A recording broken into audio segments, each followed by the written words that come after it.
Hi, everybody, and welcome to another episode of the Double 18 podcast. I'm your host, Stephen Nagishi. With me, as always, is the co-host and the associate editor of the sports blog Awful Announcing. It is Ken Fang himself. Ken, good evening, and hopefully you had a wonderful weekend. Obviously, yesterday was a Super Bowl Sunday, and we're going to be touching pretty much all things Super Bowl for the next hour or so. In addition to looking back at some of the NFL Hall of Fame decisions that was the inductees that was made this year, and we're also going to touch a little bit on the Luka Doncic saga that we didn't get to talk about on our very short live stream last Monday night. All right, Ken, you do the Substack, and it's obviously maybe working on it, or it's almost done, or maybe it's already uploaded. Excuse me. No, So let's talk about the game. It's already up. So, if you can share it without, so we can promote your Substack for a subscription for people to be interested in Ken's work and so forth. Let's look at the game itself. Go ahead, Ken. About your Substack.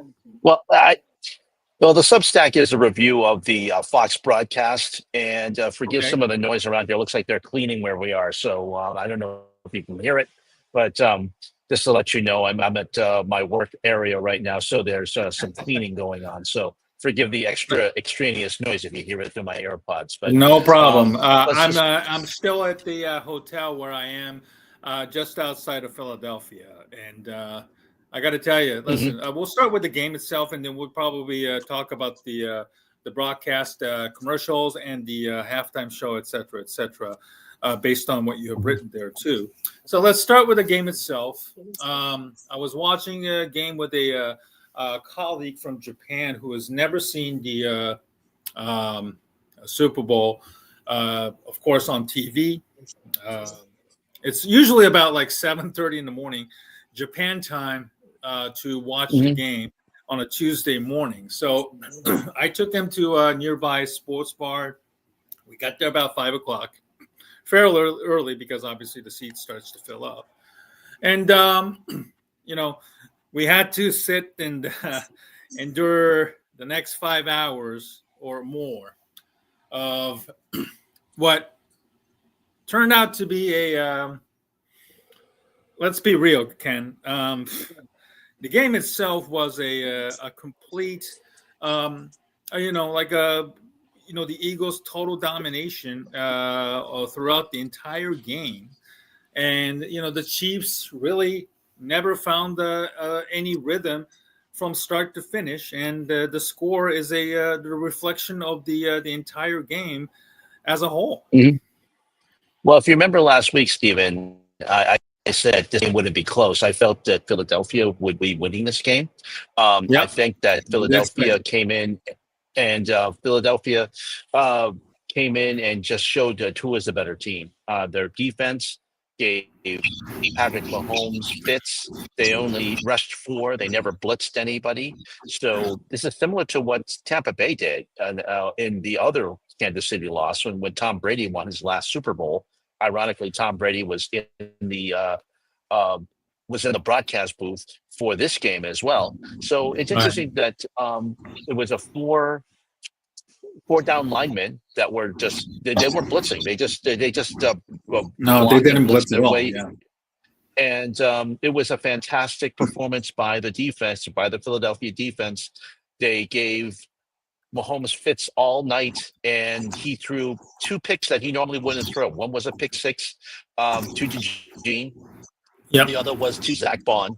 So I have to say that I was very impressed by the way that the Eagles came in with their game plan with Vic Fangio, who won his very first Super Bowl as either a player or a coach. I was very impressed by that. Right. It was a masterclass put on by Vic Fangio all night. They pressured the Chiefs without even blitzing, which is simply incredible. And the Chiefs' offensive line is I'm not saying that it's bad, but they overpaid for Juwan Taylor 2 years ago, who has been a penalty machine because he is always seems to be lined up incorrectly, and he's gotten by many times in the past. They forced to move Joe Tooney, former Patriot, to left tackle from a guard position. I can't tell anybody outside of maybe Trey Smith and Creed Humphrey as as somebody on that offensive line who had I guess marginally better than the other other guys who was tasked to protect Patrick Mahomes. And I will say that as great of a game Vic Fangio put on a show last night, I would say, General Manager Howie Roseman proved that why he is a class on his own. Last night's performance by the Eagles on both sides of the ball. This was also another masterclass put on by Howie Roseman, in my opinion, too. Yeah, and he realized the weaknesses of what happened with Philadelphia. The difference between the Super Bowl in 2 years ago in '57, in which Philadelphia seemed to be happy to be there.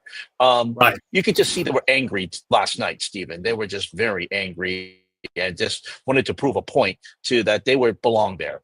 And the difference between last year's defense and this year's defense is night and day. Howie Roseman realized that. He made the improvements on defense. He upgraded their defense in many ways, making trades and free agency, and also making the drafts yesterday. DeJean came in from Iowa. He was a rookie, made that pick six last night. So I would have to say I was very impressed with how the Eagles last night performed.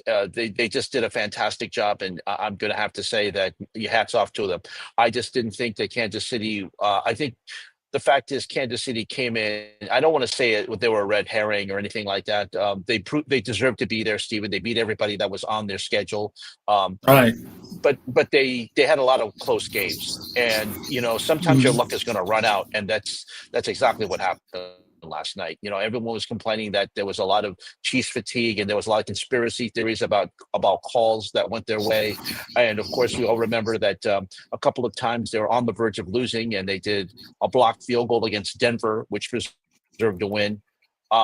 This is a team that deserved to be there, I have to say. But at the same time, they just weren't Super Bowl ready. And when you have a situation when you don't have receivers that can the speed receivers like they used to have in Tyreek Hill. They have Juju Smith-Schuster, who is a very long and tooth receiver, doesn't have the speed he used to have. You could see it last night in which against the Philadelphia defenders, the safeties, they just didn't allow anything to get by them. Travis Kelce was basically neutered on the field. And while a great job by Kansas City to not allow Saquon Barkley to run loose, they said, okay, Jalen Hurts, you're going to have to beat us. Jalen Hurts did the exact what he had to do and played within himself to win. I don't agree that he should have won the MVP. I believe they should have gone to someone on defense, but I get why they gave it to Jalen Hurts. But a well-deserved victory for Philadelphia. They absolutely deserved that victory. They played angry last night. They played within themselves. And 34 to they were up 34 to nothing at one point. You knew that once it got to that point, you knew it was over. Yeah, so I wrote an article on Bear Goggles on about tying in with the Bears needing to invest pretty much all of their resources into trenches this offseason. And this is the one of the things that I kind of used as an analogy of just how much the Eagles have lost. They lost Jason Kelce after 2023 seasons, replaced by Cam Jurgens as at center. They also lost Fletcher Cox, who was replaced by Milton Williams, who had 2 sacks and will be one of the most highly coveted free agents out there.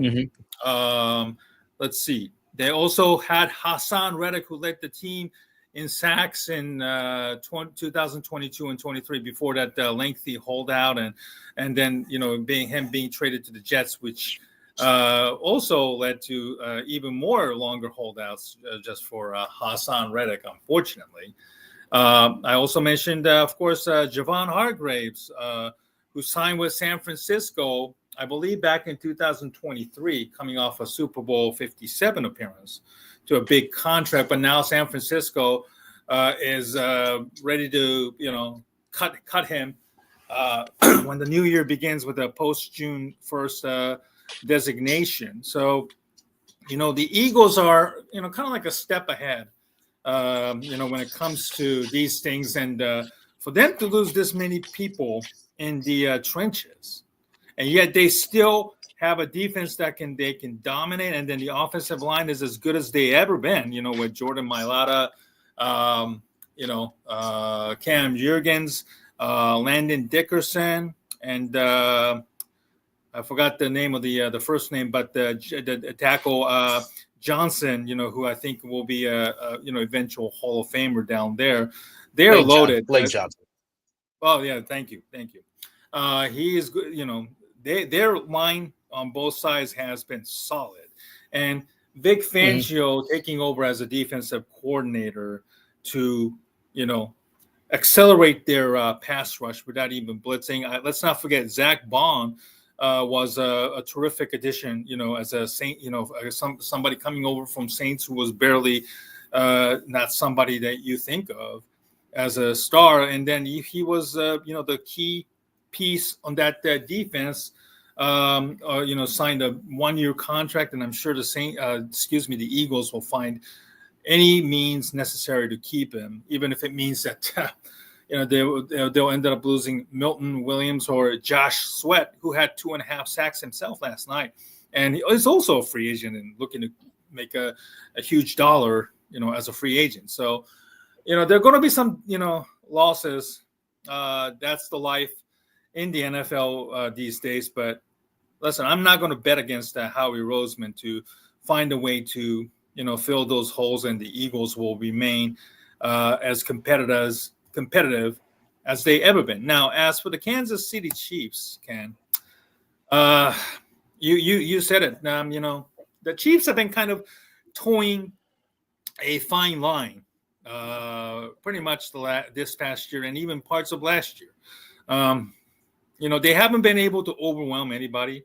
They've kind of gotten lucky, because of the calls favoring them, which obviously it does not sit well with a lot of people and all these conspiracy theories that kind of started up. But you mentioned, the receivers outside of Xavier Worthy and Travis Kelce, they don't really have anybody that's that they can rely on. DeAndre Hopkins is 33 years old. Juju Smith-Schuster is kind of been bouncing around teams the last couple of years. Travis Kelce, he's what, 30, he's going to be 34, 35 this year. It's not exactly that somebody that, they can really rely on. Hollywood Brown was basically an afterthought after he was injured himself. Rashee Rice, I forgot to mention Rashee Rice. He never played for the Chiefs the entire season, with the crazy car crash in Dallas, and he still has to stand trial as of right now, and that ramification could impact the Chiefs and what they do with their offensive weapon, because you really need to add more dynamic wide receivers to give Mahomes more weapons to throw to. And if you throw in the uncertain future of Travis Kelce, the Chiefs themselves have a lot to work this offseason. And, it will be very interesting to see if Andy Reid decides to fire offensive coordinator Matt Nagy, who obviously is a title offensive coordinator, but there is what was that? I don't see him. I don't see him firing Matt Nagy. But I know Matt But Nagy. I know you've there had your needs to be issues with some Matt Nagy. changes there. The offensive line was Yep. just abysmal. So Andy Reid and general manager Brett Beach, they have a lot to think about. This offseason. Mhm. And Well, I think Andy Reid is the kind of coach that is not afraid to mix it up, bring in some smart mhm. coaches to kind of Oh, I agree with that. challenge themselves I, too. I also think though, if any team that can reload, it's Kansas City. We see it. We saw them. They got needs that they had to do for once they lost the Super Bowl to Tampa Bay. It took Yeah. them a year to get back, but I do foresee that Kansas City, especially with Patrick Mahomes, as long as they have Patrick Mahomes, and of course Travis Kelsey, whether he comes back or not, I don't think there's talk that he may do one more season, but I Right. do think I do think to be honest with you, if there's a team that can reload, it's going to be Kansas City. They have the wherewithal. They do have the money. They're not. I mean, I know the receivers they really did need they do need a speedster as a receiver. They need to get one because I really do feel they haven't recovered from the loss of Tyreek Hill. But I do think also that. Right. If there is, as long as you have Patrick Mahomes, it's like the Patriots with Tom Brady. Everybody wanted to play with Tom Brady. As long as you have a Patrick Mahomes there, and you have a guy there who's a winner, he's gone to 5 Super Bowls, Steven, before the age of 30. No one has done that. No one has done that. And I don't think this window is not closing on the Kansas City Chiefs. Yes, the window is closing on the San Francisco 49ers, but I don't think this window is closed in the Kansas City Chiefs, and I wouldn't be surprised if they win another one the next couple of years. I don't think they're going to go back next year, to be honest with you, because I think Philadelphia has to be considered the favorite for next season because what Howie Roseman is building over there. But I do think that Kansas City, especially, can reload and can get back to the Super Bowl within a couple of seasons. Mm-hmm.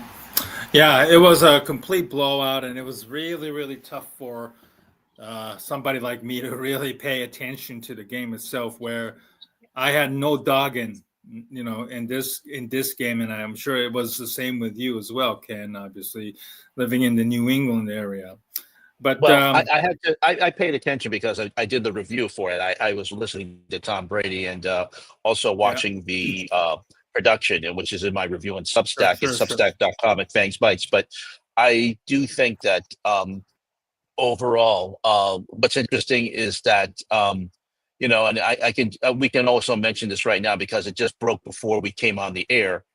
Fox breaks a viewership record for Super Bowl 59. 126 million viewers across Fox Deportes, Telemundo, and Tubi, which was also there.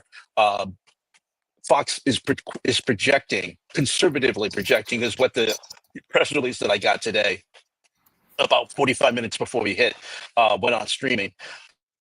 They say that they perhaps project maybe a couple million more people when they get the final Mhm. figures tomorrow. So overall, and even though it was a blowout, and even though Kendrick Lamar was, I enjoyed the Kendrick Lamar halftime show. I know a lot of Mhm. people on the right did not, but I have to say that I was Yeah, very impressed. I was exactly. I thought that this was going to do very well. I predicted a record 125.8 million. If it gets higher than that, like 127 million or 128 million, and I think Kendrick Lamar probably got 130, 131 million viewers. I think this is going to be one record that NBC is going to really look forward to breaking next season because they have the Super Bowl next year along with the Olympics in 2026. So it'll be interesting to see. But 126 million for a blowout, Stephen, a game that was pretty much over by the halftime. I remember you texting me saying you thought this was over at halftime. I said that let's wait till Mahomes because they get the ball back, but it was pretty much over at halftime. And let's see how NBC does. But 126 million, which broke last year's 123.7 million on CBS, very, very impressive. All right. Now, speaking of the game itself, let's look back at the advertising. And since I was at the bar, unfortunately, uh, they played a music by the DJ in between commercials. So all I could see is just the ad itself without the, you know, people speaking at all. So I kind of missed out on the whole thing, and I think a lot of people kind of felt that the overall experience, because the game was so lopsided, the whole thing, of course, just wasn't you know meh. You know what I mean? And so Ken, I'm going to try and find the any advertising rankings while I'm looking at. But what were your thoughts on the commercials, and what's kind of stood out to you the most? Well, I thought my two favorite ads, interesting, were Dunk Kings. That was with Ben Affleck and Bill Belichick. And then Yeah, I I did like see that. that. That was Yeah. early. Then later on, it was I have the Stella Artois ad with David Beckham and Matt Damon. Interestingly enough, that was directed by Ben Affleck. So I happen to really find that to be very funny. Those are my two favorite ads. The Nike women's apparel ad also done very quite well. And I think those are my three favorite ads. Um, a couple of ads. I didn't like the Pringles mustache ad, and there was also the whipped cream tongue ad, which really didn't, which grossed me out. So I was not Yeah, into. yeah, But yeah. I overall, did see that. yeah. So overall, and let's see, what did USA Today say for that? Go ahead and scroll all the way down to number one. Let's just and don't play any All of the right, ads so because we're going to get Pfizer a knockout copyright strike. cancel. Hellman's when Yeah, Sally met Harry met Heilman. Sally, and I yep, don't even that was remember okay. that. Uber Eats, I thought, Matthew McConaughey. I don't know if I don't know, people are having a little bit of fatigue with McConaughey, because he also does the ads with Salesforce regularly there. Let's see the other one. Bud Light, Big Man on Cul-de-sac with yeah, that was Post okay. Malone and Shane Gillis. It was fine, I guess. Flag 50. Now this was actually my favorite because of That had Pat the McAfee all in it. kinds of the misogyny and the sexism that is unfortunately has kind of emboldened these days. I kind of remember Mhm. the guy who's getting beaten down here. His name was Chad, and it was kind of appropriately named Chad because we hear about white women acting crazy as Karens. So that's Uh, the male version of the Stephen, Karen was Chad or something like that. So it Stephen, was kind of funny. did you Yeah. know that Pat McAfee was in that ad? Oh, really? Yeah, he was the Oh, principal. That was Pat oh, McAfee as that the was his principal, principal. and Okay, yeah, yeah. A lot of the previews that that was we're Pat McAfee. seeing. Okay, so that was him. Okay, that explains. I thought this was really, really good. Yeah, With somebody appropriately named Chad getting beat up, and then NFL again. Somebody. I've seen this commercial many, many times. Late in the yeah, season with some of the stars. You know. And kids yeah. around, David and and then Dave, I like that one. The yeah, it Stella was a little bit Artois of a ad. stretch to say. It That was a was, little bit of a stretch to say, excuse me, that these guys were like long lost brothers, and with the but it was American funny. and I English or liked something. it. But It it was was it good. was right. It was great. It was great. This was also my probably the William second Defoe. favorite Ultra Hustle with Catherine O'Hara and Willem Dafoe. I William thought this Defoe. was Willem Dafoe. I thought this was actually probably one of my favorites. Their top two. That Little was cute. Lay's Lay's the little fine. farm was cute. Okay. And what did they say? And Number then one. first delivery by Yeah, Budweiser. Budweiser, the Clydesdales. Yeah, I had a feeling they were going to say that. The Budweiser ad meter always skews towards the Clydesdales every time, so I'm not surprised that they would put that as number one. So, what's interesting is that Clydesdale was only a 30-second ad. Normally, those ads with Clydesdales are like a minute or a minute 30. So I'm kind of surprised it went 30 seconds, and it wasn't that wasn't much of a hype for that particular. Usually, when Budweiser puts a Clydesdales ad out, they'll put a lot of social media campaign behind it. But this one wasn't. I didn't even realize that Budweiser was going to have just one ad, and that was going to be the Clydesdales. And of course, they always win. To me, it didn't really stand out, but I really like the ad because horses and the Clydesdales are always cute. So few people like that as Right, the well. But animals always draw positive attention. So CBS News has something about the best and the worst, and the worst, of course, is there that is being mentioned. Is that the Coffee Mate tongue ad? yeah, I didn't They like that. also had that Terrible. another one was a Tubi where they had a cowboy hat that was like completely attached to the man's head or something like that. Yeah, that was a Tubi ad. Tubi had a lot of ads last night because they were promoting the service and they were on there. Right. And I have to say, actually, I watched the game on Tubi, Stephen.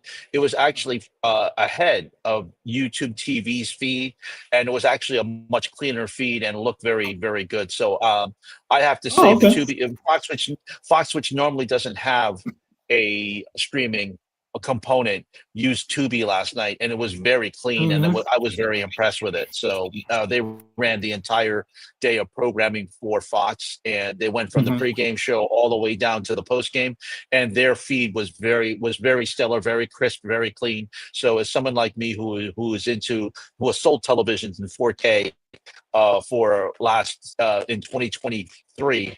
I have to say that I was very impressed with the way that it was looking and I'm looking for the right word, but and I sold TV, so I'm looking for the right word. I forgot it now, but anyway, it was I'm looking the way that the look and the presentation, and not only that was very crisp and no lagging, by the way, no lagging for and Okay. no buffering on the Tubi experience. So I was very impressed with that.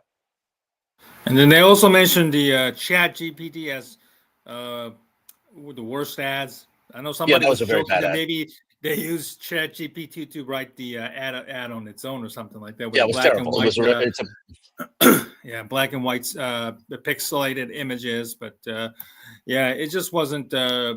You know, what were they trying to accomplish on that? Yeah, and You know. he just came back again. They used a great song from Personal Jesus. Again, taking another great song and fracturing it, and that's not basically the Personal Jesus was not about Jesus itself. But Oh, wait a anyway, minute. They used the Chat GPT. Use my no, not Depeche ChatGPT. Mode No, they song. didn't use that. It was remember the Jesus ad last year that with the him washing feet. It was they came back with Oh, another he ad gets this us. year. He gets us. Yeah, he gets Yeah, us. he gets us. He came back with another ad this year using Personal Jesus. So I wasn't particularly happy with that. Yeah, Personal Jesus is one of my favorite songs. Uh, So yeah, that is mine anyway, too. I'm a big Depeche Mode guy, so yeah, I yeah. hate that they had to use something like that, you know. And then a couple of others that I would also consider weird or unacceptable. I think it's the Kanye West website just popped out of nowhere. I don't know if you saw that. Some of the local I channels. didn't. It was on folks. It was a lot of local own Fox owned stations. There are no Fox owned stations here in Rhode Island, so we didn't get it here in Okay, Rhode Island. then it But must be, yeah, because locally here Fox 29 obviously yeah, had the that's owned by broadcast Fox. in it. Yeah, and it was that they had the Kanye website on the heels of him going berserk and tweeting about Nazi stuff like that, which I don't want to get into too much. And then there was also another one that many people didn't take it too well. um, this was, I think, Snoop and Tom Brady yelling at each other over some sort of an advertising for what is it, equal rights stuff. Yeah, they were talking about hate and how not to have hate, and it's kind of interesting. Both are Trump allies, and it's Right, especially Snoop singing at his inaugural, which obviously did not and was not well received. So interestingly enough, that was produced by Robert Kraft, so who is a known Trump ally too. But anyway, let's just move on about that yeah, one. I yeah, don't yeah, really we're want to done with talk it. about We're that. done with it. Yeah, we're Yeah. done with it. So all right, so we're done with the Super Bowl, and let's talk about the NFL Hall of Fame. That was, um, that was also a big story leading up to the Super Bowl game itself. Sorry, I kind of excuse me there. Oh, NFL Hall of Fame there. Only four inductees this year, which is like incredibly small number Yeah, compared they to the. changed the criteria, Stephen. They changed the criteria this year, and that left. And I think this is probably the best chance for Eli Manning to get in because next year, Drew Brees is going to be one of the people that's going to be eligible, and I think another one of the top receivers is going to be as well. They wanted to prevent a log jam of people. Normally we have 6 or 7 people getting into the Hall of Fame, but they changed the criteria this season. So only 4 people got in. Eric Allen was one of the people that got in. Jared Allen as well, and then 2 more people. 2 more players got in Sterling too. Sharp. Sterling Sharp. He was deserved, well deserved. He deserved to get in. He even though he had a short playing career, he did deserve to get in. And who else got in, Steven? Antonio Gates, another deserving tight end. Yeah, Antonio Gates. Who played great tight his end. career with the San Diego Chargers. Mm-hmm. And then he was a former basketball player, probably at Kent State, turned himself into like a legitimate football player. Mm-hmm. And it was just incredible. You mentioned Eli Manning. I happened to start writing for the fan-sided NFL main page, and I wrote about Eli Manning having to worry about the cases of his candidacy for next year for the very reason you mentioned. You have Drew Brees coming in as a first-time candidate, and then Larry Fitzgerald. Probably those two are probably a shoo-in to make it as a first-time candidate in 2026. And I also wrote the ironic reason that he might have to wait a little bit longer is that because for those who are old enough to remember, Manning did not want to play for San Diego Chargers, who had the number 1 overall pick. I think this was engineered by his father. I remember that. Right. And then Philip Rivers from North Carolina State was drafted by the New York Giants 4th overall. Yeah, the Giants overall, 4th overall. And then they ended up trading both quarterbacks, and I think the Giants also had to throw in a number 1 pick in 2005, which became Sean Merriman, a former football player now turned MMA guy. So Manning forced his way into the Giants. Now, I do believe that Philip Rivers is also eligible next year, as is Drew Brees. Now, because all 3 quarterbacks also had their lives kind of turned upside down. Brees was a starting quarterback with the Chargers until 2005. And when he became a free agent, he ended up going to New Orleans. Philip Rivers became a starter 2 years after, he went to San Diego. And the rest is history. So I said that the irony would be that Brees and Philip Rivers could be inducted much faster than Eli Manning. Do you see that way too? I do see Brees getting in next year. I'm not sure about Philip Rivers. I do think he's a Hall of Fame quarterback. I just don't think I don't think he'll get in next season. I think that you mentioned Larry Fitzgerald. I think that Fitzgerald has to go in next season. I think he deserves to get in. But there are a lot of players in this class, Steven, that didn't get in either. So that's kind of weird for me, Yeah. So the fact is that the NFL changed the criteria of the Hall of Fame. I don't want to say the NFL, but the Hall of Fame changed the criteria for voting, and the voters didn't like that at all. So we're used to seeing 6 or 7 players getting in. I thought I do think that it's going to take a while for Eli to get in. It may take him 5 or 6 years to be to get in. And and remember the whole debate, was Eli an elite quarterback? And I do think he was. The two Super Bowl wins should get him to the Super Bowl. I don't think Kurt Warner was going to get into the Hall of Fame until he got to a 2nd Super Bowl and almost won it with Larry Fitzgerald in the Arizona Cardinals, if you remember that, against the Pittsburgh Steelers, Stephen. So I really think that it's going to take a while and I do think Eli deserves it. I know Patriots don't think he should. Ken Schott, my good friend Ken Schott from the Capital District, he said the Harrison Ford Jeep ad. It was fun. Oh, the driving manual one, from what I'm told. Yeah. Yeah. Well, it's interesting. It was a serious ad, but it was. But at the end, what's interesting is that Harrison Ford said, "My favorite, Jeep is my favorite. Favorite car, even though my last name is Ford." So that was a pretty fun. Hey, Ken, thank you so much, Ken, for chiming in. We really appreciate it. Thank you. But back to the Hall of Fame. I apologize there. Yeah, I think that Eli is going to get in. He is an elite quarterback. I know his record with the Giants is basically 500, and he Close threw a to it, lot of yeah. interceptions. Yeah, but I do think he's going to get it. Those two Super Bowls, especially over the Patriots team that was supposed to be a perfect team, Yeah. and being able to uh, engineer two comebacks against the Patriots. I think those two in Super Bowl 45, I believe, and in 49, I believe. I think those will get him into the Hall of Fame. I really do. I think it was 42, the one that they upended New England's undefeated season. And then 4 years later, Right. so it was 46 in Indianapolis. So I 46. did It was wrote that, 46. Yeah. yeah, 46, yeah. I did write that, it took Sterling Sharp almost 3 decades after his career was over to finally induct it. And ironically, Sharp brothers became the first brothers to both be inducted into the Hall of Fame rather than the Mannings, Mhm. which obviously a lot of people thought it was a shoe-in because of, the name Manning. But, if it took Sharp 30 years to finally get in, I think there's a bit of a solace that Eli Manning will eventually get in there. Although I do agree that may take 4 to 5 years at least for Eli Mhm. to be Right. considered. Maybe it won't Right. take 30 I, I years at all.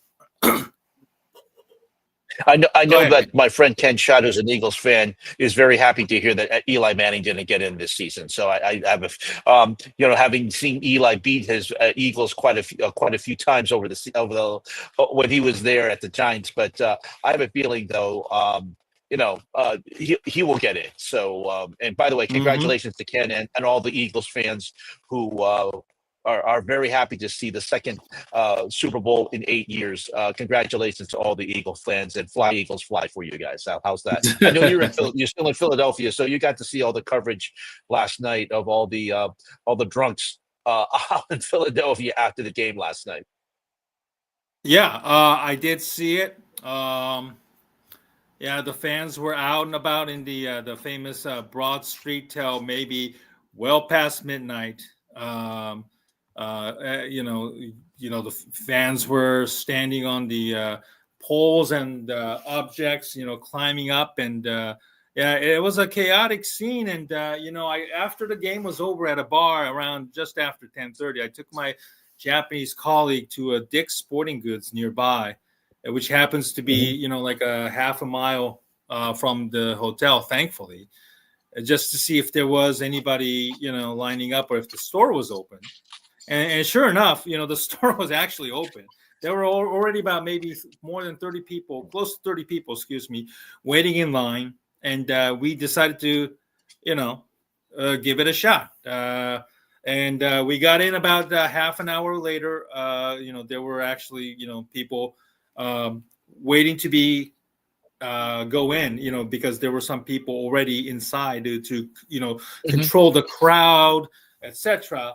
And yeah, it was a cool experience. Just watching the store open at such a late hours. Fans, family members, buying T-shirts, hats, etc. My colleague bought a championship hat, a T-shirt, Oh, etc. that's funny. Right. It was a real nostalgia, for somebody from Japan who's probably never experienced this before. It was a cool experience. It was well worth it. Like I said earlier, I got no dog in this fight. I'm a Bears fan through and through. So, I did settle for like the decanter, one of those 24-ounce mugs with a handle. You Mhm. drink coffee or ice drinks, and then also a mug cup, just for good measure. And as a Bears fan, I just wanted to kind of experience what it's like to be in a city that just won a championship, like in real time, and so that at least hopefully Mhm. in the not too distant future, as a long-suffering Bears fan, I get to maybe experience that, whether it's outside of Chicago or maybe somewhere in Chicago, if when it does indeed happen down the road. So, but again, it was a overall cool experience. The game itself, not so much, of course, unfortunately, even with the record viewership that you were telling me earlier. But let's put a Excuse me. bow on the. Oh, let's put a bow on the broadcast team, Ken. Um, Tell me about the the overall broadcast team of Tom Brady and Kevin Burkhardt. I think a lot of people were kind of you know were not impressed with Tom Brady. I know he's had his ups and downs this year, but tell me about your thoughts on the overall broadcast of you know Tom Brady and Kevin Burkhardt. I think Kevin does a great job, and he formed a great job of. Oh, hold on. Okay, go ahead. Okay. All right, sorry. I thought Fox did a very good job production wise. I think their replays, especially showing Chris Jones' frustration on the bench after DeAndre Hopkins dropped a fourth down pass, and also Yeah. the catch by Devontae Smith were fantastic. Overall, Fox's production was very good. Tom Brady, I thought had his best game last night, but that's not saying much because he's had a very bad season. Overall, I did give him an A grade because I did think that he was ahead of trends last night for the very first time. So I thought that Hmm. he was overall telling us what was coming up, and also he talked about the how Patrick Mahomes was having difficulty dealing with the rush. So I think that's something that we gave there, and he also talked about after he lost the Super Bowl, how long it took over. He talked about when the Giants beat them in Super Bowl 42, that very first loss, that his very first Super Bowl loss, and how he's never gotten over it. So that's the type of perspective I'd like to hear from him. He was not been doing that throughout the entire season, but overall, his grade, I gave him a D minus for the entire regular season, Stephen. He got better as he went along in the playoffs, and I did give him an A grade for his analysis last night. But I think overall, Tom Brady is still he's not A grade material. Never should have. And I know Fox is paying him $375 million over a 10-year period. Um, I don't think that I think that you're welcome very much, Ken, for the and we appreciate you commenting. Please join us at any time.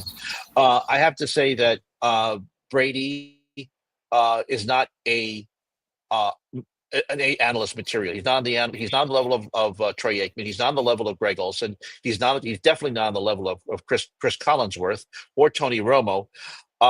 He is a C analyst, and he showed that over the entire season. I think he'll get there, but he's just not there yet. And I think Fox did him a disservice by forcing him and putting him as an A analyst in the Super Bowl season. Had he begun last year like he was supposed to, I think he would have had some improvement.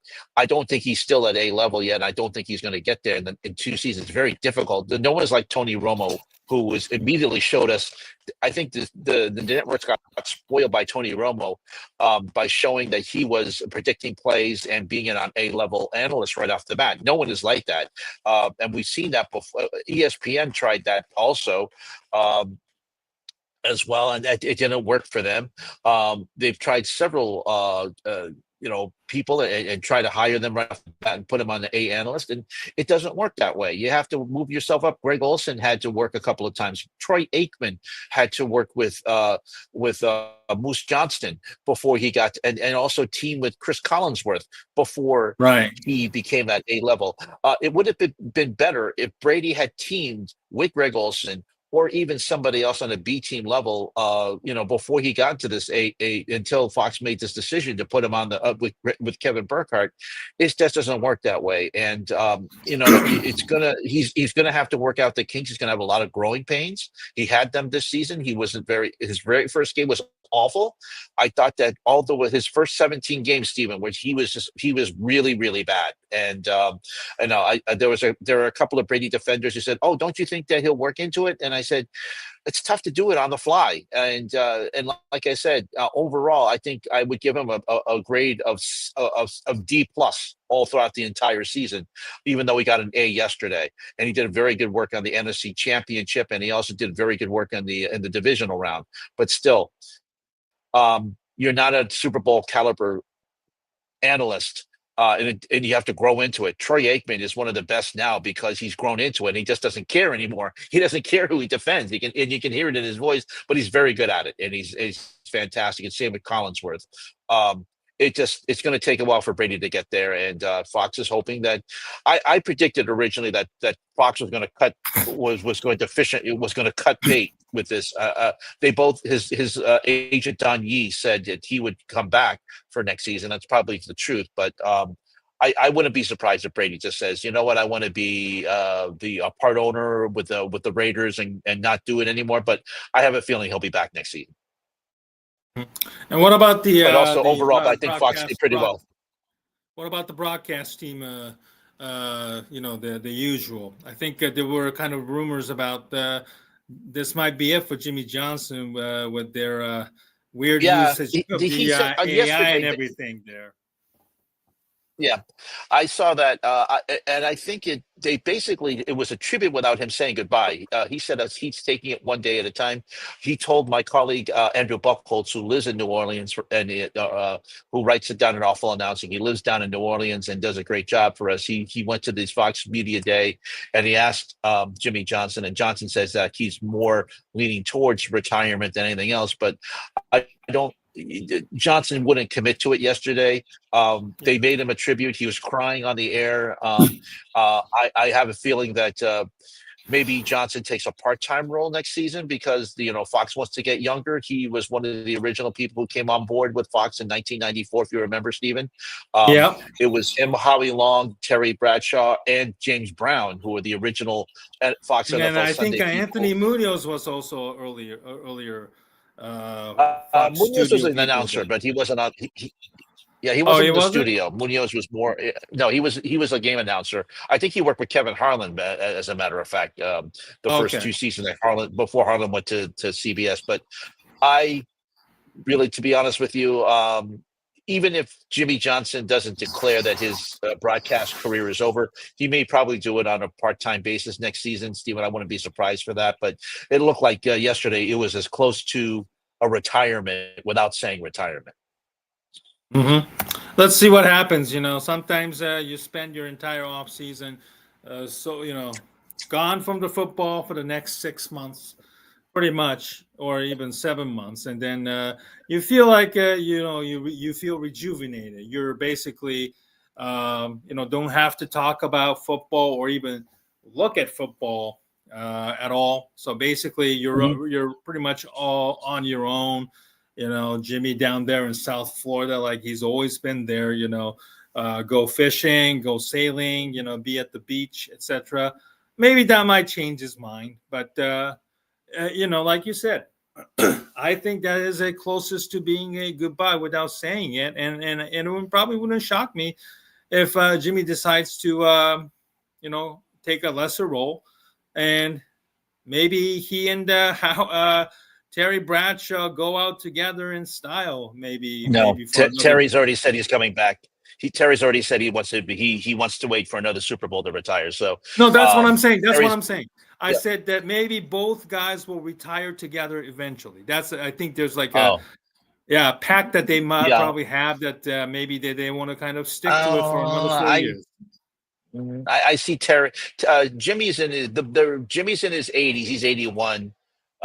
Terry is 76. I see Jimmy going out before Terry, but you never know. You never know. We'll see.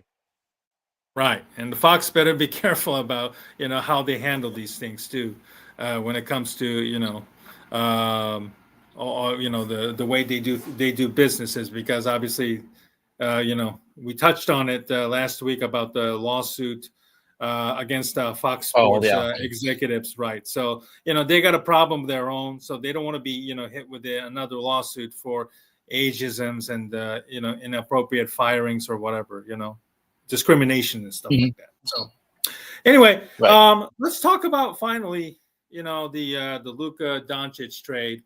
Doncic is expected to make his debut tonight, which will be aired on ESPN. The Lakers 10:30 or something. 10:30 Eastern. And then it will be against the Utah Jazz. You've probably been maybe seeing the snippets of fans up in arms here and there. And finally, the ownership and the general manager who forced this trade spoke out, and it obviously was not well received. Ken, here's the comment from the owner and governor, Patrick Dumont. If you look at the greats in the league, the people you and I grew up with, Jordan, Bird, Kobe, Shaq, they worked really hard every day with a singular focus to win. And if you don't have that, it doesn't work. You shouldn't be a part of the Mavericks. Now, I felt that this was such a, pardon my French, such a shitty comment. And it was a real, I thought it was just a cop-out that they used some sort of a laziness and out of shape as some sort of an excuse to send Luka Doncic for whatever the hell that they got in return, which you and I will probably definitely agree, even though we're not an NBA experts, but they got a lot less in return for, whatever the other players might have gotten. I mean, De'Aaron Fox got probably like what, 3 or 4 first-round picks in a trade that sent him to San Antonio.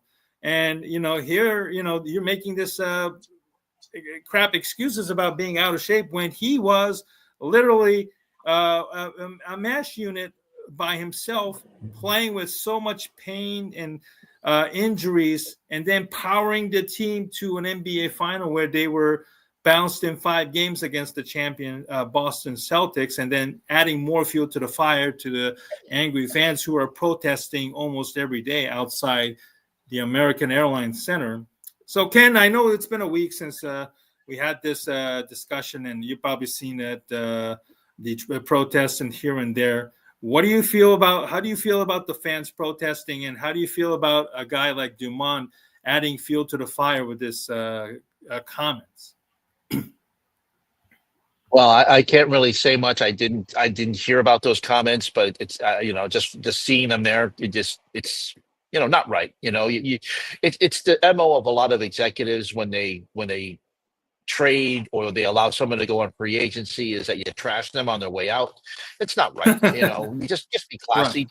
Look at Doncic has been classy. He's already tried to be part of the new community by trying to raise money for the fire victims in Southern California. He's already Right. I think there was the news today that his foundation, donated $500,000 already for that victims. Yeah, so he's ingratiating himself to the community. He's taking the high road, which he should.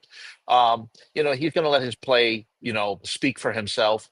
And yes, ESPN is trying to have Doncic's debut. They've tried 4 times already, and he's not played. And then LeBron's not going to be in the game tonight either. So I think that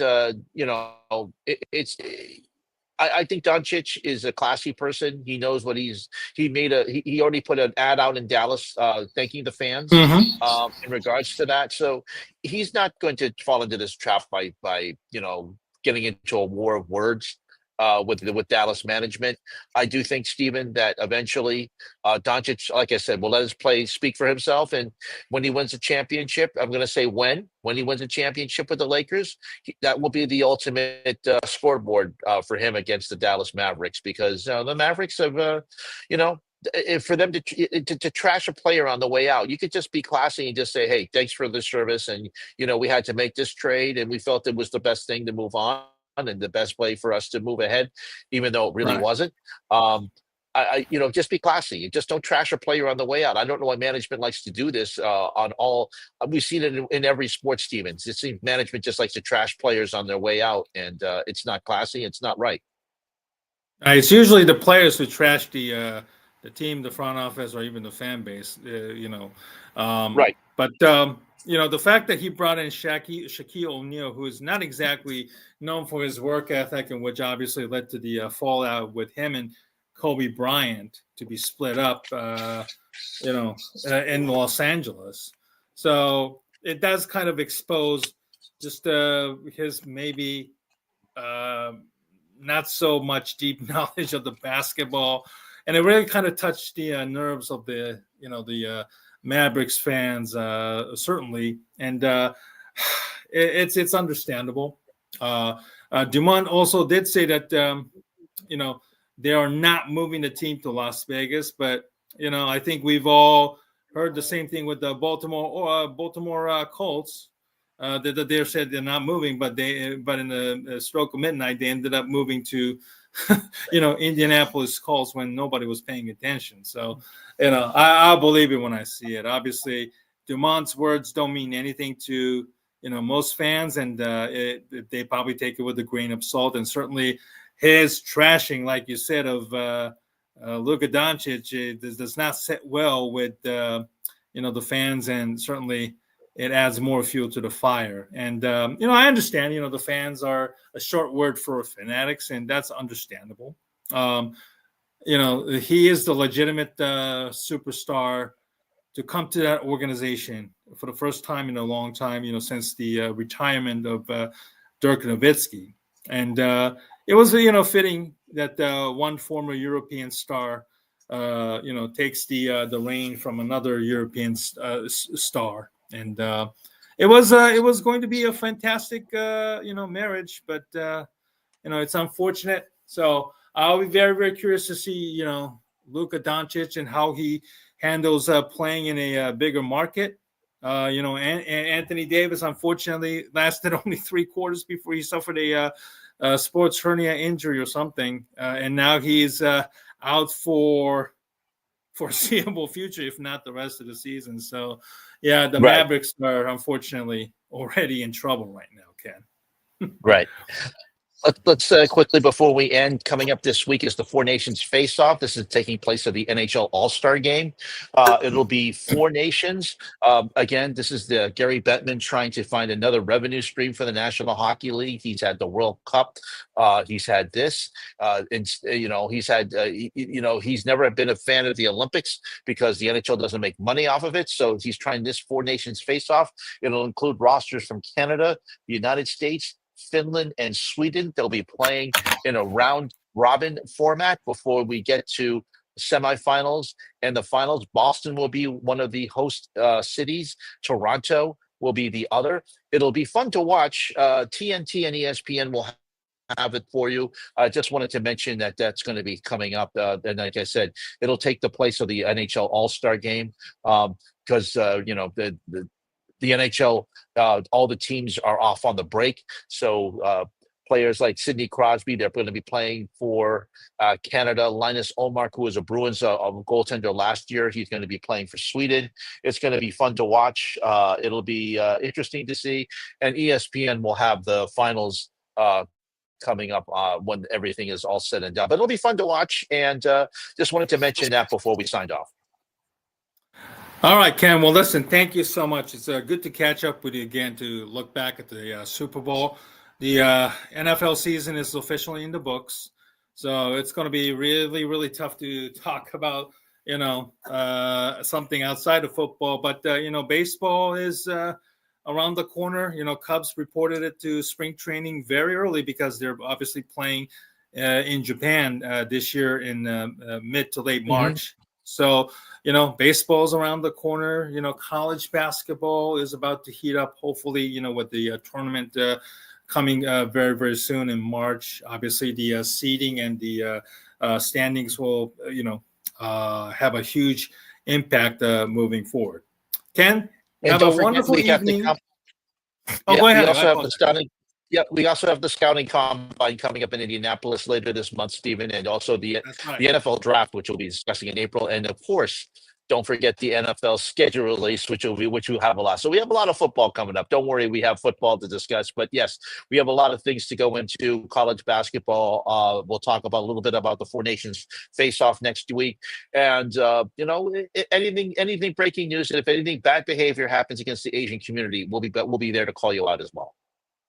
Okay. A reminder, Wednesday, I'll be doing a live stream with my good friend, Rashab Shakiri, this Wednesday night at 9/8 Central to look back at the Super Bowl and preview the Bears offseason. And then Friday at 8:30, 7:30 Central, another former guest that I've had in the past, Lester Wiltfong from Windy City Gridiron, another page dedicated to the Bears on SB Nation. We're going to be doing the discussion with Lester on the Super Bowl, the NFL season, and then also a look into the Bears off season and the draft, etc. So make sure to follow our live stream for shows and ask questions if you have any questions for us and Lester moving forward. Ken, thank you very much for your time tonight. I know you had to stay late at the office and deal with the the cleaning and everything. So I appreciate you staying there late and You even heard the person cleaning behind me. She was coming up and she saw me. I'm like, I'm like trying to point to her and saying I'm doing a live stream, but she didn't understand. She just came over and just cleaned. And I apologize well, all listen, about the she was cleaning, doing about the her job, noise. so I can't fault her there. Yep. But anyway, I appreciate Yep. you staying late and being patient with us. And again, we will let you know our next show. Obviously, we'll definitely find time to do so. Maybe we might take a break here and there, obviously with the a non-football schedule, and then when obviously the schedule conflicts. So make sure to follow us on Twitter, Blue Sky as well, for our future announcements. And appreciate the 150 people watching us on our YouTube channel as well as the X live stream. Ken, have a wonderful evening, and thank you for joining me late. And I look forward to seeing you again next time.